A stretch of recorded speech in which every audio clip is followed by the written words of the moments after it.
அம்மன்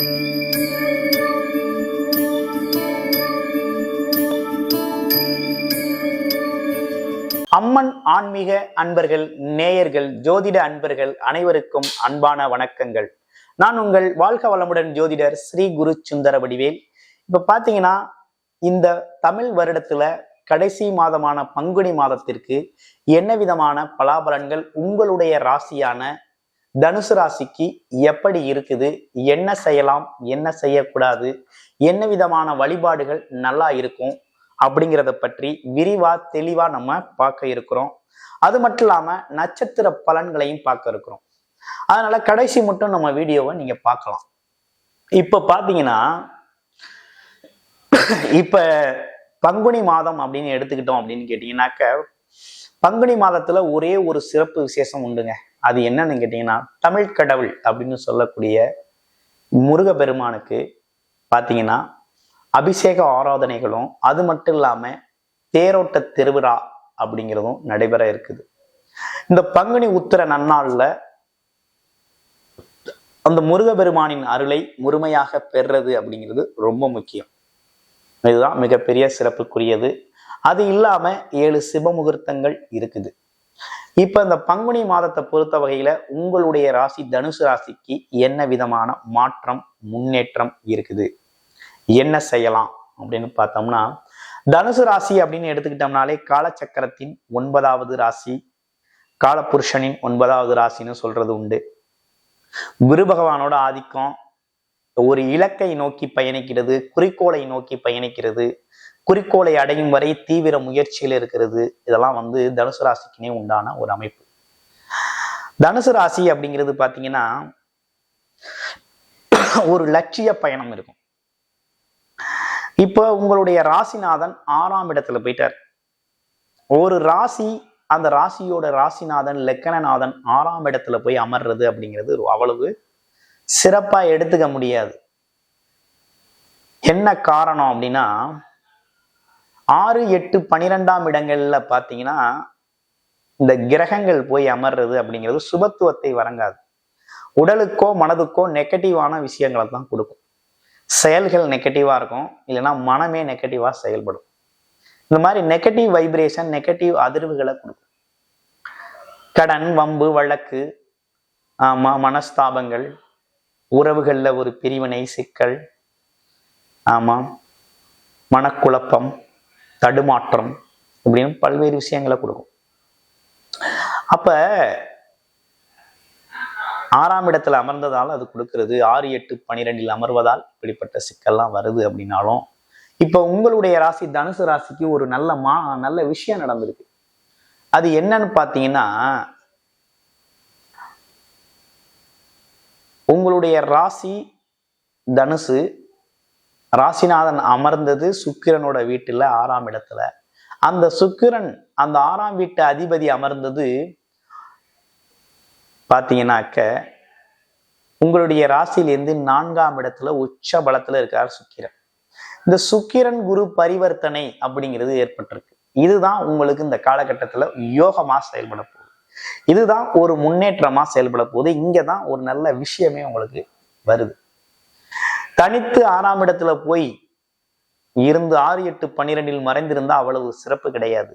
ஆனா பரிவர்த்தனை ஏற்பட்டதால ஒரு நல்ல மாற்றம், முன்னேற்றத்தை நீங்கள் இந்த மாதத்துல பெறலாம் அப்படிங்கிற நல்ல அமைப்பு உருவாயிருக்கு. அப்ப குரு சுக்கிரன் பரிவர்த்தனை யோகம் அப்படிங்கிறது செயல்படுது, யோகமா செயல்படுது. என்ன மாதிரி யோகமா செயல்படுதுன்னா, அடிப்படை வசதிகள் அனைத்தையும் நிறைவேற்றக்கூடிய வகையில நல்லபடியா செயல்படுது. ஒண்ணு.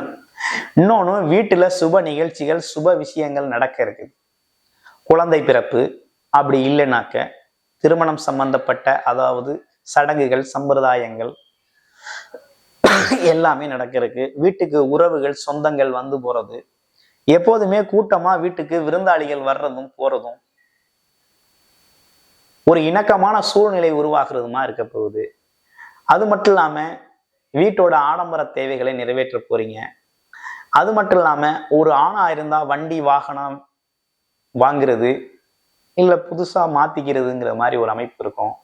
ஒரு பெண்ணா இருந்தா நகை, ஆபரணங்கள் வாங்குறது, ஆடைகள் வாங்குறது, தன்னை அழகு சாதன பொருட்களை வாங்கிக்கிறது, இப்படிப்பட்ட விஷயங்கள்லாம் இருக்க போகுது. தன்னை மேம்படுத்துறதுக்காக பல்வேறு விஷயங்களை செஞ்சுக்கிறதெல்லாம் தனுசு ராசி அன்பர்களுக்கு இந்த மாதத்துல ஏற்படக்கூடிய விஷயமா இருக்குது. இன்னொரு விஷயம், குடும்பத்துல சுப செலவுகள் நிறைய இருக்கும். என்ன காரணம் அப்படின்னா, குரு பகவான் 2ஆம் இடத்தை பார்க்கிறார், ராசிநாதன் 2ஆம் இடத்தை பார்க்கிறார், பரிவர்த்தனை யோகம் செய்கிறார். அதெல்லாம் இல்லாம இந்த 4ஆம் இடத்துல இருக்க கிரகங்கள் அனைத்தும் 10ஆம் இடத்தை பார்வை செய்து 10ஆம் இடத்துல பாம்பு கிரகம் இருக்குது. 10ஆம் இடத்துல ஒரு பாம்பு கிரகம் இருக்கிறது நல்லதுதான். தொழில்ல நல்ல வருமானம் வரும், தொழில்ல நல்ல வருமானம் வரும், வேலையில ஒரு முன்னேற்றம் இருக்கும், உத்தியோகத்துல யாரும் நம்மளை எதிர்த்து இருக்க முடியாது, நம்ம பெர்மிஷன் இல்லாம நம்மளை இடமாற்றமோ எதுவும் மாற்றங்கள் செய்ய முடியாது, நம்ம ஒரு முக்கிய நபரா அங்க இருப்போம், அவங்களோட பார்வையில இருப்போம் அப்படிங்கிறது அவசியமா இருக்கு. இப்படி இருந்தாலும் சுப செலவுகள் தவிர்க்க முடியாம வர்றதுக்கு காரணம் என்ன அப்படின்னா, இந்த குரு சுக்கிரன் பரிவர்த்தனையும், அதே நேரத்துல கடன் வாங்கி ஒரு வீடு இடம் வாங்கணும் அல்லது சுப நிகழ்ச்சிகளை நடத்தணும், கொஞ்சம் ஆடம்பரமான வாழ்க்கையை அனுபவிக்கணும் அப்படிங்கிற மாதிரி இந்த காலகட்டம் இருக்கு. இன்னொரு பக்கம் 3ஆம் இடத்துல இருக்க சனி பகவான் அப்படிங்கிறவர் பார்த்தீங்கன்னா மிகப்பெரிய முன்னேற்றத்தை தருவார். முயற்சிகள்ல வெற்றியை தரக்கூடியவர் சனி பகவான். 3ஆம் இடத்துல சனி இருந்தாலே உங்களுக்கு பகை வராது, யாரும் உங்களை எதிர்த்துக்க மாட்டாங்க, இடமாற்றம், ஊர் மாற்றம், பயணம், சிறு சிறு பயணங்கள் போறது, இப்படிப்பட்ட விஷயங்கள்லாம் நடக்கும். அப்ப ஆக மொத்தத்துல இந்த காலகட்டம் உங்களுக்கு எப்படி இருக்குன்னா, செலவு இருக்குது ஆனா சுகமா இருக்குது. ஒரு பக்கம் பேங்க் பேலன்ஸ் குறையுது, சம்பாதிச்ச பணம்லாம் செலவாகிட்டு வருது, இன்னொரு பக்கம் அந்த செலவுனால சந்தோஷம் கிடைக்குது, ஆனந்தம் பெருகுது. பணம் சம்பாதிப்பதே செலவு செய்யத்தானே, கொடுக்கத்தானே, அதனால மகிழ்ச்சி அப்படிங்கிறத நீங்க அனுபவம் செய்யக்கூடிய காலகட்டமாக இந்த காலகட்டம் அமைஞ்சிருக்கு. அது மட்டும் இல்லாம என்னன்னு கேட்டீங்கன்னா, முக்கிய நபர்களோட சந்திப்புகள் நடக்கும், முன்னேற்றத்துக்கான வழிகள் கிடைக்கக்கூடிய காலகட்டமா இருக்கு. உங்க ராசியில இருக்கக்கூடிய நட்சத்திரங்கள் அப்படின்னு எடுத்துக்கிட்டா, முதல் நட்சத்திரம் மூல நட்சத்திரம். மூல நட்சத்திரம் எப்படி இருக்கு அப்படின்னா, தொழில் வாய்ப்புகள், வேலை வாய்ப்புகளை தேடி அலைய வேண்டிய அவசியம் இருக்காது. இனி அவை அனைத்தும் பார்வை பலன்களால கிடைக்கும். ஏன்னா 9ஆம் அதிபதி பார்க்கிறாரு. அது மட்டும் இல்லாம 11ஆம் அதிபதி லாபாதிபதியும் பார்க்கிறாரு. அப்ப தொழில் வேலை அப்படிங்கிறது லாபமா அமைய போகுது, பதவி உயர்வுங்கிற விஷயம்லாம் கிடைக்க போகுது. அப்ப நல்ல விஷயங்கள் நடக்க இருக்குது. அப்ப மூல நட்சத்திரம் அப்படிங்கிறது முன்னேற்றம் அப்படிங்கிறது உறுதியா இருக்கு. அடுத்து பூராடம் நட்சத்திரம். தான் இருக்க இடம் கலகலப்பா இருக்கும், நண்பர்கள் உறவுகள் நிறைய இருப்பாங்க. ஆமா, எப்போதும் ஒரு புன்னகை தழும்பக்கூடிய பேச்சிலே ஒரு இனிமையான பேச்சு அப்படிங்கிறத கொடுக்கக்கூடியவங்க பூராட நட்சத்திரம். இந்த பூராட நட்சத்திரம் எப்படி இருக்கு அப்படின்னு பார்க்கையில, வண்டி வாகன சுபங்கள் அனுபவிக்கக்கூடிய ஒரு அமைப்பு இருக்கு. ஆடம்பர தேவைகளை கடன் வாங்கியாவது செய்யணும்னு முயற்சி செய்வீங்க. ஆமா, அது மட்டும் இல்லாம சிறு பயணங்கள் போறது, வெளியூர் வெளிநாடு பயணங்கள் கூட சில நேரத்துல திட்டமிடுவீங்க. குழந்தைகளோட கல்வி செலவுகள் போன்றவற்றை செய்வீங்க. அதே போல கலை இலக்கியம் சம்பந்தப்பட்ட ஆர்வம் அதிகமா இருக்கும். மீடியா துறையில இருக்கவங்களும் அந்த காலகட்டத்துல வெளியுலகுக்கு தெரிவாங்க. ஒரு முன்னேற்றமான காலம்தான். அடுத்து உத்திராடம் நட்சத்திரம்.